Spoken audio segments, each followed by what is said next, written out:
Video like जरूर कर लीजिए और ऐसे वीडियो लगातार फ्री में पाने के लिए चैनल को तुरंत सब्सक्राइब कर लीजिए और बेल आइकन को जरूर टैप कर लीजिए ताकि आगे भी सारे वीडियो आपको मिलते रहे। यूट्यूब में फॉलो करते हैं तो प्लीज ये वाला फ्री टेलीग्राम चैनल जरूर ज्वाइन कर लीजिएगा। सारे नोटिफिकेशन सारे अपडेट यहीं पे आते हैं, ध्यान रखिए।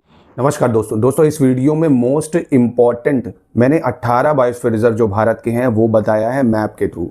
अभी तक क्या था, 12 बायोस्फीयर रिजर्व यूनेस्को के अंतर्गत रिकॉग्नाइज थे। अभी हाल ही में शायद 27 या 28 सितंबर को जो कोल्ड डेजर्ट बायोस्फीयर रिजर्व है हिमाचल प्रदेश का, उसको भी यूनेस्को ने रिकॉग्नाइजेशन दे दी है, तो उसको ये ऐड कर लेना, वो मैं इसमें बता रहा हूँ क्योंकि वीडियो में मैंने आपको यूनेस्को के बारे ही बताए थे। एक ये अभी ऐड हुआ है, उसको डिस्क्लेमर पहले ही दे रहा हूँ, ऐड कर लीजिएगा। तो वीडियो को पूरा देखिए। इससे पिछले साल 2024 के पीछेज में सवाल भी पूछा गया था, बहुत ज़्यादा महत्वपूर्ण। और ऐसे ही प्रैक्टिस करवाते हैं हम अपने ज्ञान सर एजुकेशन ऐप में। प्रैक्टिस बैच चल रहा है यूपी पीसीएस का 99 का, पूरा current affairs, most important MCQs live ranking के साथ है, जाके अभी लगा सकते हो। ये 2024 में तो पूछा ही गया, इससे पहले भी कई एग्ज़ामों में पूछे गए, तो ये हम लोग देख लेते हैं। काफ़ी ज़्यादा महत्वपूर्ण है एग्ज़ाम के लिए, क्या क्या इनसे सवाल बन सकते हैं। और ये सवाल देखिए, सिमलीपाल, नौक्रेक, अगस्त्यामलई, मानस, ये आप उत्तर दीजिएगा अभी जब मैं आपको पढ़ा दूँ तब, ठीक है। आप देखोगे अभी हिंदी इंग्लिश दोनों में, मैं अभी इसमें आपको करा दे रहा हूँ। टोटल 18 बायोस्फीयर रिजर्व है इंडिया में। कितने हैं? 18 हैं, जिसमें से 12 बायोस्फीयर रिजर्व जो हैं वो यूनेस्को के मैप प्रोग्राम के अंतर्गत आते हैं, यानी total 12 biosphere reserve recognised by UNESCO. अब अच्छा, यूनेस्को ने क्या करा, बायोस्फीयर रिजर्व के कॉन्सेप्ट को under MAB programme man and biosphere reserve ये शुरू करा था 1971 में यूनेस्को ने।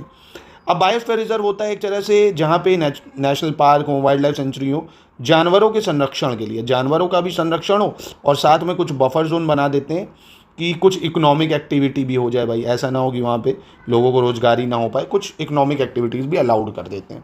तो इस तरह से 18 बायोस्फीयर रिजर्व है भारत में और 12 मैप यूनेस्को के अंतर्गत रिकॉग्नाइज है। 1971 में ये प्रोग्राम शुरू हुआ था। दूसरी इंपॉर्टेंट चीज़, सबसे बड़ा बायोस्फीयर रिजर्व कौन सा है? तो गल्फ ऑफ कच्छ है सबसे बड़ा biosphere reserve. Nilgiri was the first biosphere reserve of India. सबसे पहला बायोस्फीयर रिजर्व अगर भारत का पूछेगा तो कौन सा है सबसे पहला बायोस्फीयर रिजर्व? तो ये है आपका नीलगिरी। सबसे बड़ा पूछ लेगा भाई, पहला पूछा तो आपने बताया नीलगिरी, पहला पूछा तो आपने क्या बताया? नीलगिरी। और सबसे बड़ा पूछा तो आपने बता दिया गल्फ ऑफ कच्छ, सबसे बड़ा गल्फ ऑफ कच्छ। सबसे छोटा पूछ लिया तो डिब्रू साइकोवा, सबसे छोटा डिब्रू साइकोवा। कौन है? डिब्रू साइकोवा। अब एक एक करके इसको जानते हैं, ठीक है। तो सबसे पहले हम लोग बात करते हैं नीलगिरी की। किसकी बात करते हैं? नीलगिरी की बात करते हैं, नीलगिरी बायोस्फीयर रिजर्व। तो ये कितने राज्यों में फैला हुआ अगर आपसे पूछेगा तो एक तो तमिलनाडु इसमें आ जाएगा, केरल, कर्नाटक। नीलगिरी में कितने राज्य हैं? 3 राज्य हैं। तमिलनाडु भी है नीलगिरी में, केरल भी आ जाएगा और कर्नाटक भी आ जाएगा। तमिलनाडु, केरल, कर्नाटक। मैप में देखना चाहोगे तो ये दिख जाएगा, नीलगिरी बायोस्फीयर रिजर्व केरल, तमिलनाडु, कर्नाटक पे पड़ेगा ये आपका, ठीक है। सबसे पहला बायोस्फीयर रिजर्व है भारत का, सबसे पहला बायोस्फीयर रिजर्व, ठीक। और ये जो है ये यूनेस्को ने रिकॉग्नाइज करा है, तो ये यूनेस्को का है ना। तो आपको ये भी याद रखना है। ऐसे भी पूछ सकता है कि 18 में से कौन से यूनेस्को द्वारा मान्यता प्राप्त है, तो नीलगिरी हो गया, ठीक है। इसके बाद फिर नंदा देवी की बात करते हैं। नंदा देवी ये भी यूनेस्को द्वारा रिकॉग्नाइज है, ये भी यूनेस्को द्वारा रिकॉग्नाइज है। नीलगिरी और नंदा देवी ये पड़ेगा उत्तराखंड में, है ना। उत्तराखंड में पड़ता है, चमोली डिस्ट्रिक्ट वगैरह में नीलगिरी आपका, ठीक है। तो सॉरी, नंदा देवी उत्तराखंड हो गया और बाकी नीलगिरी तमिलनाडु, केरल, कर्नाटक हो गया। दोनों यूनेस्को में रिकॉग्नाइज है। इसको 1986 में रिकॉग्नाइजेशन मिली थी, पहला बायोस्फीयर रिजर्व है ये। और इसको 1988 में मिली थी, 1988 में, ठीक है। हो सकता है आपसे क्रोनोलॉजी भी पूछ सकता है क्योंकि बहुत बदमाशी करने लगा है यूपी पीसीएस, बहुत ज़्यादा। इससे पहले आपने देखो 2024 वाले में नाको चने चबवा दिए। मरने की क्रोनोलॉजी, माउंटेन पासेस की हाइट की क्रोनोलॉजी, कोई इंपॉर्टेंट एक्सरसाइजेज हुई मिलिट्री की उनकी क्रोनोलॉजी। तो इसलिए भैया आपको चारों तरफ से घेर के रखना होगा इसको, ठीक है। 86, 88। चलो अगला नॉर्केक की बात करते हैं। ये मेघालय में पड़ता है आपका नॉकरेक। ये भी यूनेस्को द्वारा मान्यता प्राप्त है, ठीक है। ये भी यूनेस्को द्वारा मान्यता प्राप्त है नॉकरेक। और ये मेघालय में, कहाँ पे है? मेघालय। बस टू द पॉइंट याद रखना, नॉकरेक कहाँ है? मेघालय। इसके बाद ग्रेट निकोबार, ये तो नाम से ही पता चल रहा है भाई, अंडमान निकोबार में है। ये भी यूनेस्को द्वारा मान्यता प्राप्त है, ठीक है। ये भी यूनेस्को द्वारा मान्यता प्राप्त है आपका। फिर गल्फ ऑफ मन्नार, इसको भी यूनेस्को द्वारा मान्यता मिली हुई है, यूनेस्को द्वारा रिकॉग्नाइज है।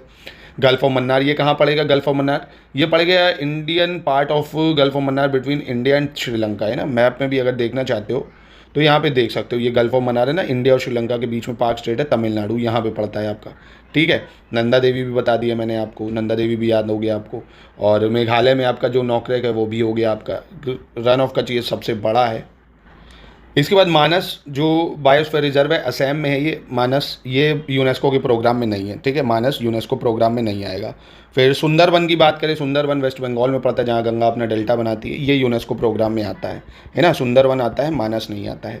ये कहाँ है? वेस्ट बंगाल में। फिर सिमलीपाल की बात करें अगर, सिमलीपाल उड़ीसा में आता है, ये उड़ीसा में है। सिमलीपाल कहाँ है? उड़ीसा में।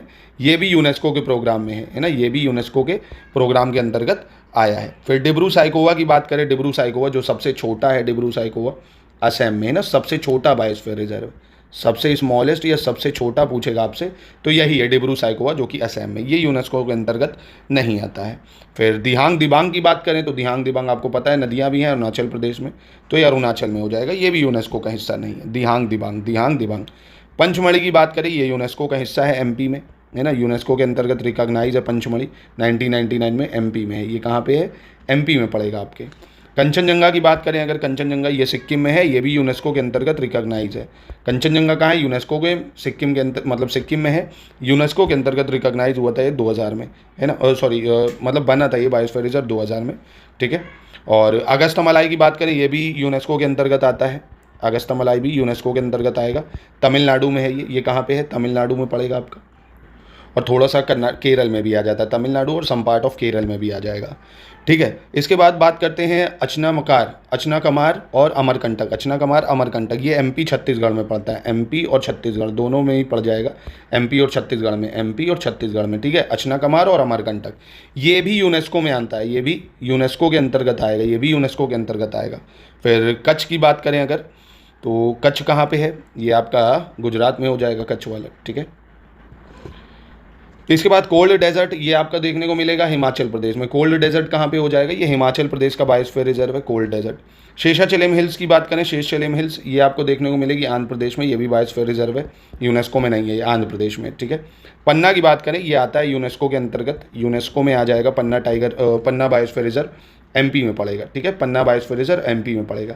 तो ये आपको याद रखने थे 18 बायोस्फीयर रिजर्व, 18 में ये 12 जो आपको दिखेंगे यूनेस्को के अंतर्गत है, जैसे Nilgiri Kerala Karnataka Tamil Nadu, gulf of Mannar Tamil Nadu, Sundarban west Bengal, Nanda Devi Uttarakhand, Nokrek आपका मेघालय हो जाएगा, पंचमढ़ी एमपी है, सिमलीपाल उड़ीसा है, और अचनाकमार अमरकंटक एमपी छत्तीसगढ़, ग्रेट निकोबार है, अगस्तमलाई तमिलनाडु, कंचनजंगा है और पन्ना है। ये 12 जो है यूनेस्को के अंतर्गत रिकॉग्नाइज है। आई होप आपको मज़ा आ गया होगा ये करके। तो फटाफट से कमेंट बॉक्स में इसका उत्तर सभी लोग दीजिए। जो नहीं देगा मेरा उसको श्राप है, वो फेल होगा। नहीं फेल होगा दोस्तों, मजाक कर रहा हूँ, मत दो, मन में कर लो, पर प्लीज़ कर लो, है ना। आप सभी का पेपर अच्छा हो, आप सभी लोग, पर जो है जितनी पोस्ट है उसके 15 ही गुना आएंगे, पर सभी को आशीर्वाद है, आप ताबड़तोड़ करो। पर अब जितना समय बचा है ना, सिर्फ और सिर्फ रिवीजन रिवीजन रिवीजन करो। और भी किसी टॉपिक का चाहिए तो कमेंट में बताओ, नहीं तो मैं तो छाट छाट के दे ही रहा हूँ।